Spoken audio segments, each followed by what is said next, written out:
Hi, everyone. Welcome to today's webinar. My name is Hannah. I am our communications specialist at Family Source Consultants. I am joined here with Devin, and we are going to talk all things egg donation today. So Devin is an experienced egg donor. Devin, I cannot wait to hear about your experiences. Can you just jump right in and tell us a little bit about yourself, as well as just an overview of your experience with egg donation? Sure. I am a teacher by trade, and my husband and I have never wanted to have children of our own. So we had really long discussions about what we can do, and egg donation was just like the perfect way to give back that we decided we wanted to take part in. So I have done six different donations. Oh my gosh. So the timeline of events then, in what period of time did you do those 6 different donations? My experience actually, it started rather quickly. So I believe I signed up with FSC in September, and then by November, after all of the doctor's appointments and evaluations, I had my first donation. So it was really within just a couple months. And then I think the longest period of time that I went without doing a donation was about 6 months. Okay, so the longest period of time between joining and starting another cycle. Okay, cool. So I was a surrogate, so I have experience on kind of that side of the house. So, and that has a bunch of requirements in order to become a surrogate. Do you know kind of what qualifications you needed to meet in order to become an egg donor? So I know one qualification, and this is really important as we know for pregnancy, is age, and you had to be within a certain age line. You could not be younger than a certain age. You couldn't be older than a certain age. So that was number one. But when I signed up to, or I started looking into it, there was very extensive family medical history that I had to go back to my doctors and my family, because they want to check and see, are you a healthy, safe person to be getting this from? And I, luckily, any health issues in my family were never going to be a problem for this. But I know that if maybe you do have a family history of certain diseases or certain kind of cancers, then you would not be eligible, because we want to make sure that whatever you give, like when you're giving your eggs, that they are the best quality for the families who are getting them.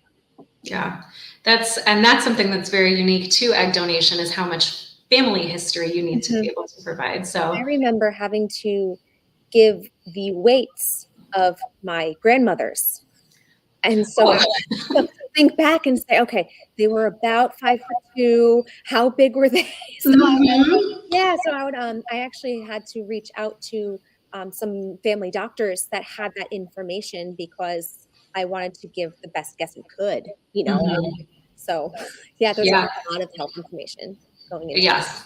But then once you get through that part and provide all the information up front, then it sounds like there's more medical screening after that. Can you talk about that experience? There were more medical screenings. You had to do a physical. You had to have a preliminary like checks by like a OBGYN to make sure that everything was safe there. And then you had to go through a psychological evaluation to make sure that you were mentally safe in order to be a donor. So yeah, there was a lot of procedures, a lot of really it was all health related. It was all health, with physical and mental. Yep. Yeah, I think bringing up the mental component here is hugely important. So, and just for a reminder for folks who are watching this live, we will be live for the next 20 minutes or so. And so if you do have a specific question you'd like to ask, just drop it in the chat and we'll be able to see your questions and answer them live. So we did have somebody ask if you're able to be an egg donor and a surrogate at the same time. Oh, from my understanding, I know you have to have had children yourself prior to being a surrogate. That question I'm honestly not sure about. In any of my experiences, I didn't have children, so I couldn't have been. I don't remember that ever coming up, so maybe you can answer that better than I could. Yeah, so I know that there are people who decide to become an egg donor and a surrogate. Typically with like the medical protocol and the medications you need to be on for surrogacy, an egg donation look a little bit different because you're trying to do two different things. Yeah. So I am not a medical professional, but you can do both, but at the same time, it doesn't, it wouldn't be permitted because your body's trying to do two different things there. So it's a lot of stress and trauma, you know, if you're trying to do both things at the same time. Yeah. Yes. But the answer is like, yes, but kind of, at least in my experience. Okay. So you said that in the beginning that you had decided to become an egg donor kind of to give back, and that you had made that decision in speaking with your partner. So was there kind of more to that thought process, or were there like worries or concerns that you had before doing it? And how did you kind of overcome some of those mental barriers? So when I started donating at a season of my life when all of my friends were having their first, second, or third child. So I was always surrounded by little babies and my friends being pregnant and my friends going through IUI and IVF treatments. And some of the struggles, especially that some of them went through having miscarriages, and just being a part of that got me really sensitive and thinking about, you don't just get pregnant like that, you know, there's so much that goes through, and the heartbreak and the mental stress and trauma that my friends were going through was awful. It was absolutely awful to see them going through that. And that's when I started thinking about, well, I'm not going to have kids. That was my husband's and I decision since we were in our 20s. We were talking one night, said, I wish there's something that we could do, you know, since this is something that is not really spoken of. You don't really hear about miscarriages. You don't really hear about pregnancy difficulties. And then he said, well, aren't you able to donate eggs? I said, donate eggs? You can do that? And then we started we started researching, and I looked at about 7 different organizations to find which one fit me best, which one I felt the most comfortable working with.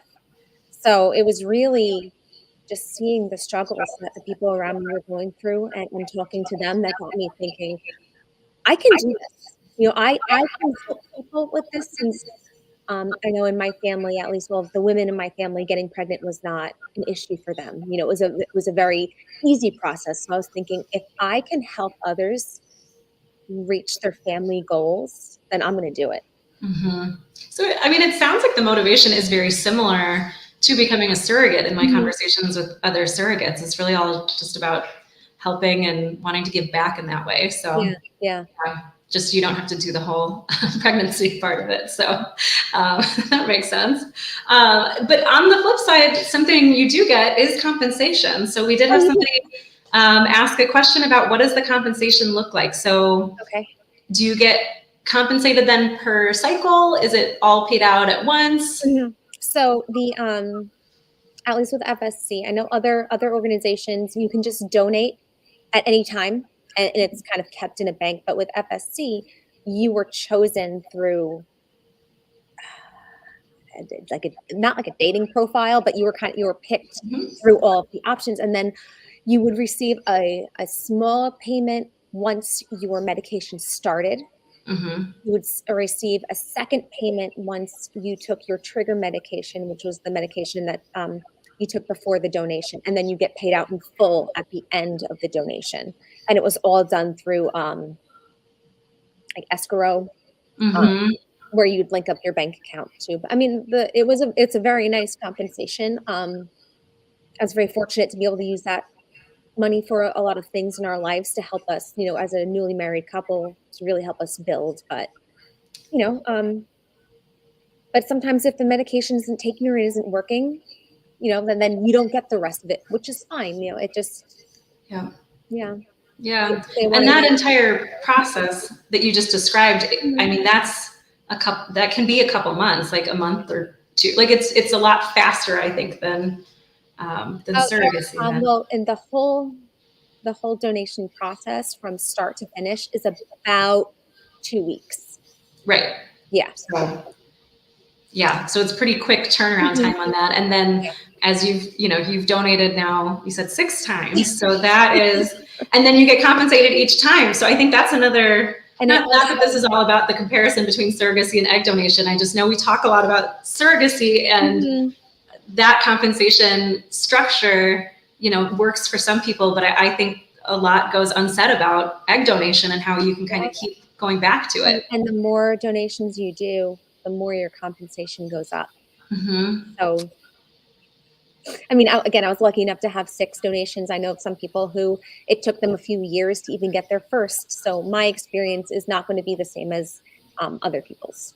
Sure. Yeah. Someone asked, are you limited on the amount of times that you can donate? So how did you know that you were done at 6? I believe 6 is the number, is the is the cap, but also I aged out.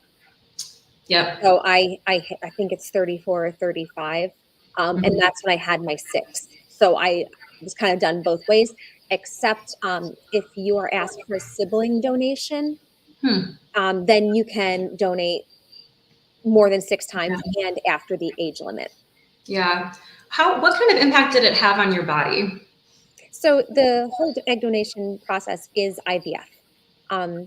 You're taking, when you go to the doctor, they're going to be checking you have your blood taken every single time. And based on your numbers in your blood, you're given different medications to help your follicles grow.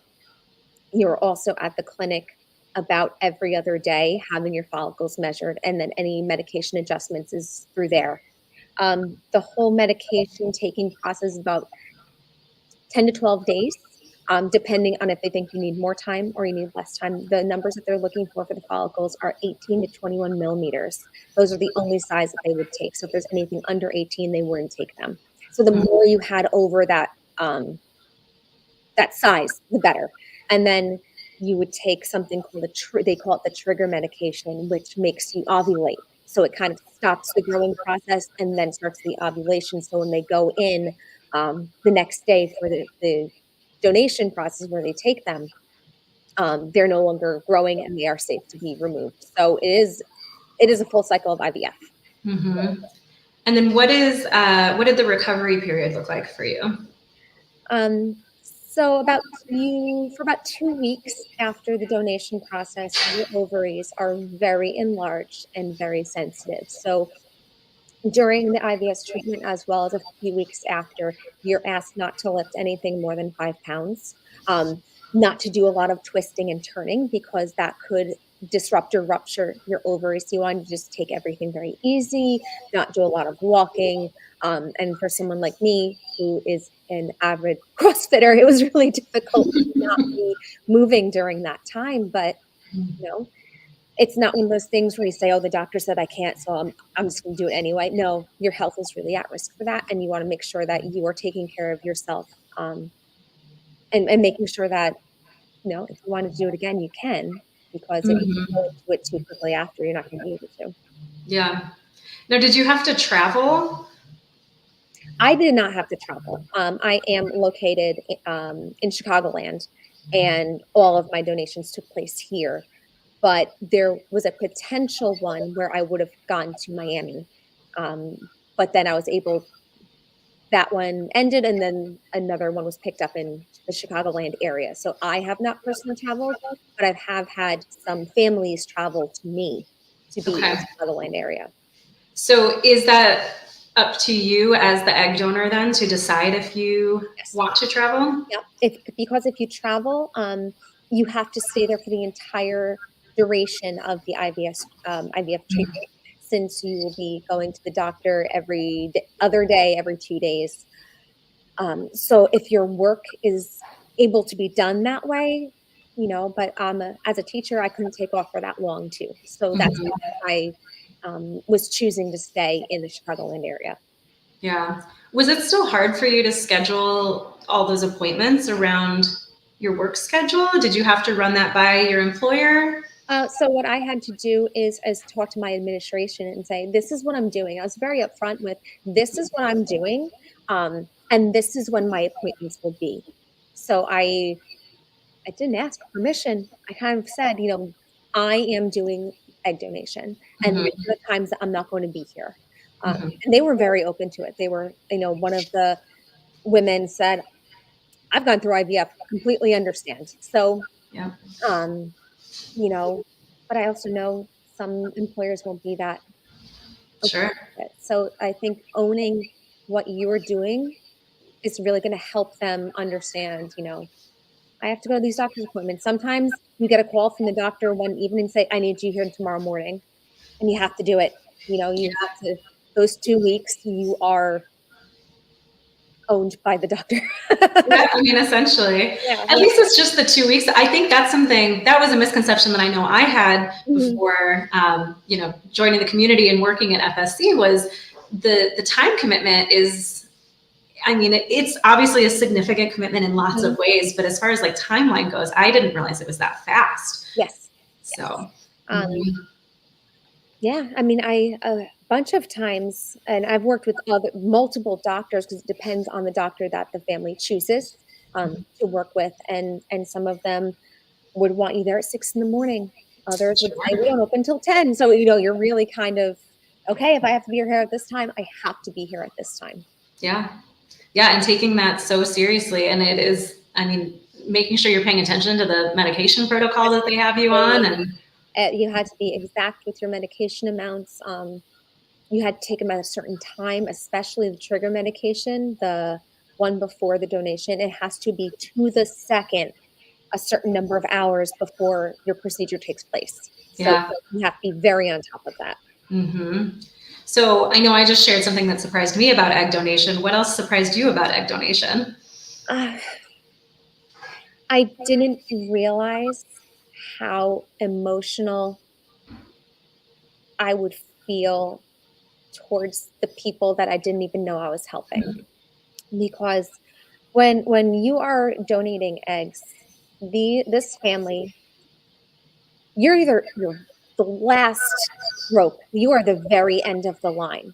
Yeah. I haven't had any family, at least that I've heard of or talked to my counselor about, say, "Oh yeah, they can't get pregnant, so they're just going to go for egg donation." They have tried every single thing multiple times. You're their last hope.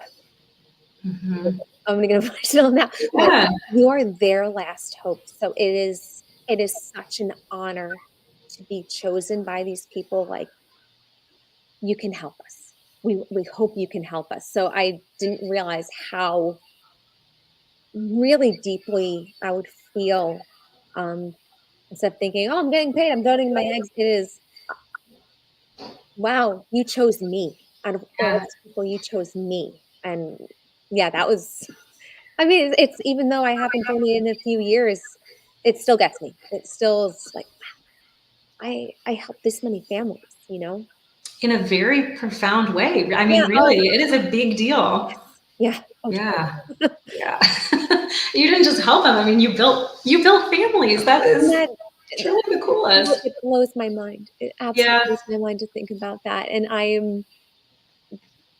mean, I was sharing with you before, I'm beyond excited knowing what I know about the families that I helped. It just makes me so happy. Yeah. So without getting into like any specifying details about these families, what types of relationships can you have with them? I know that there's, open, closed. Mhm. What choices were you given in that, and what kind of led to your decision making? So there was one family that was coming from overseas, and they had asked to be able to come over here, and they were out of the Chicagoland area, and they wanted to meet their donor and they wanted to meet their surrogate. They asked specifically, "Can we meet these people that are going to help us?" Mhm. And I thought, yes, it was And that very works for difficult. you. Yeah. And when I was in the office waiting for them to come in, the person I was working with said, "You can leave at any time, and it's okay. Like, if you decide last second you wanna leave, it's okay." And I almost did, but then we walked through the door, and we all just ran to each other and hugged. It was like a magnetic, "Yeah, we're gonna do this together." I have a picture of all of us together. They gave me a special little angel, statue that I still have. Oh my gosh. Yeah, um, but other families, I decided, my story ends at the donation, their story begins at the donation. I don't wanna be a part of that story, I want them to have their own, but you can give an anonymous, email address, meaning it doesn't have your first name, your last name, anything indicating who it's for. You can provide FSC with this email address, and if the child is 18 or so, they can reach out to you if they choose. So I did that for all my other ones.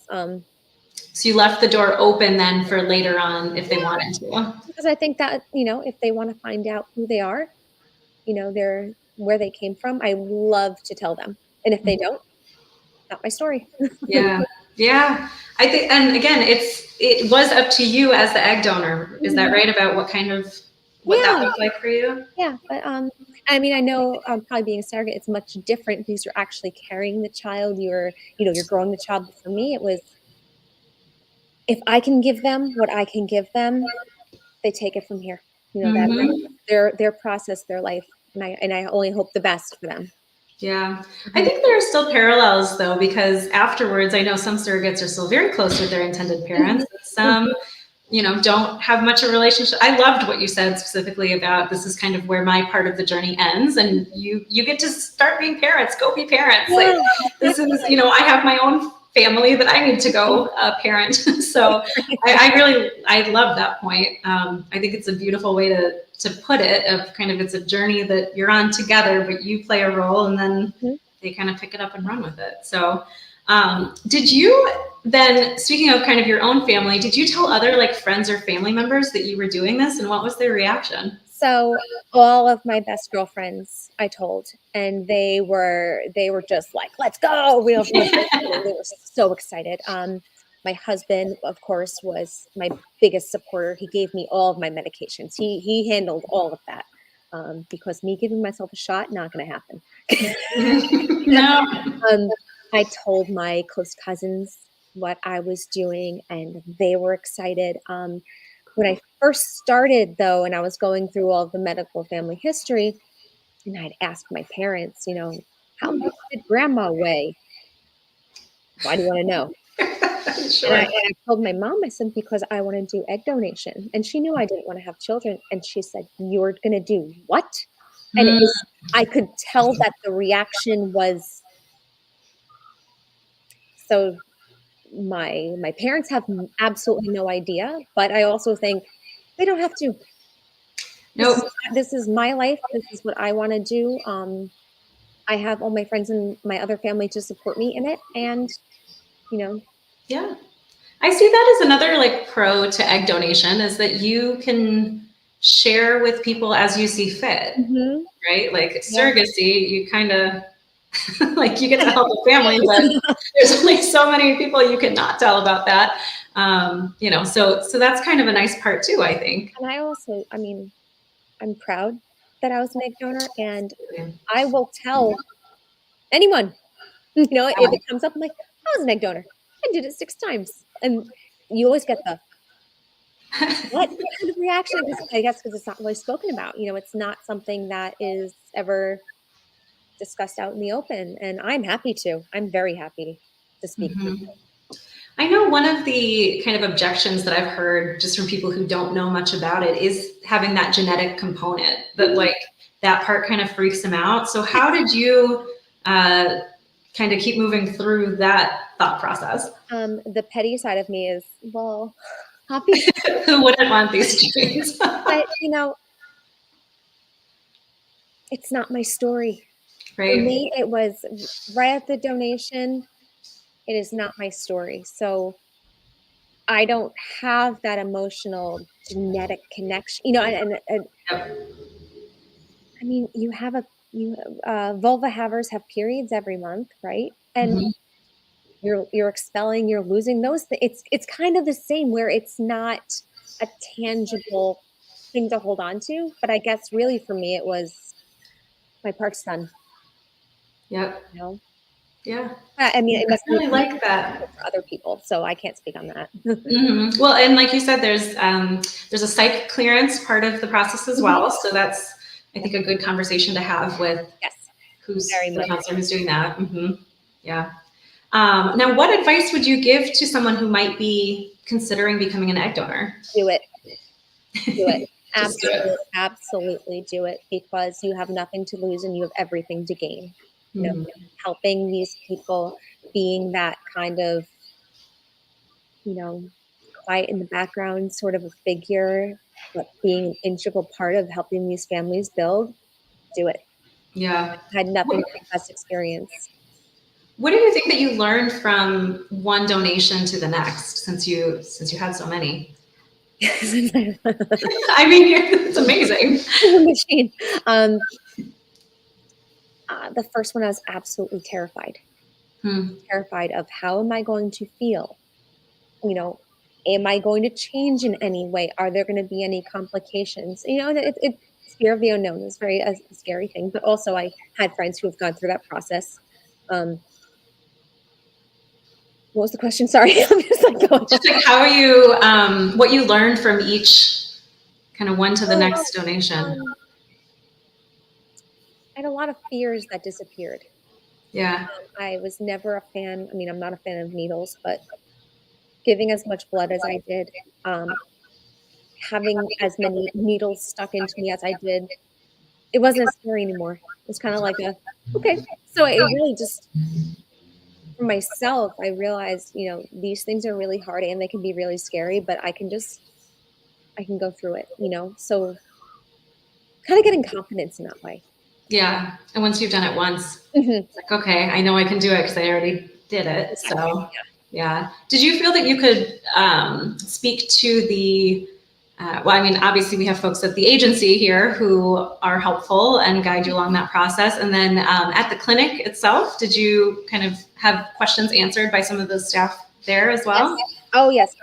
Some clinics I like better than others. Some I had people who it wasn't like a revolving door of, all right, you're in, you're out. They would sit and talk to you for a long time. Oh, I just had another patient who had the same thing, or they would answer your questions. Everyone in those clinics, we're all trying to do the same thing. Mhm. Everyone's having their own sort of like fertility journey in there. So, and not be afraid to ask questions. Because if you have questions about your body and what you're doing, you should be able to ask them. Yeah. Yeah. I think that's a huge take home point. And kind of going back to you having fears at the beginning, Yeah. Oh, yeah. making sure that you can ask the questions that you need to ask and Mhm. get that Like, done. I even asked questions during the first one. Does the shot have to be exactly in this spot on my abdomen? Mhm. Could it be over more? What's the difference if it's in the leg or if it's in the abdomen? And these questions are really important if you don't know. Yeah. So, because you wanna do it correctly. Yeah. Yeah, no question's too small. Right. And then just to wrap up, what do you think was the best part of being an egg donor? Just knowing, I hope for the day when women's reproductive rights are free for everyone and when fertility issues are openly spoken about and there's no stigma on the vulva havers to feel like they're not their body's not perfect and is not made for children. I want all those things to go away. Um, but knowing that I'm a part of being able to help even just 6 families, overcome those obstacles is the best. It's the absolute best, and if I could keep going, I would. Yeah. Well, I think that's a fantastic note to end on here today. And again, Devin, we so appreciate your perspective. Oh, yeah. Obviously, different egg donors have different perspectives, but you Mhm. have had so many wonderful experiences as Yeah. an egg donor. Oh, yeah. We're so happy to have you. So Thank you. thank you so much for sharing. And thank you everyone for watching. If you do have additional questions, Devin, can we connect folks with you if anyone Yeah. is like a prospective egg donor Oh, who wants sure. to learn more? Yes, totally. Okay, perfect. Then reach out to us and we'll get you in touch. And thank you, everyone. Have a great rest of your day. Yeah. Thank you.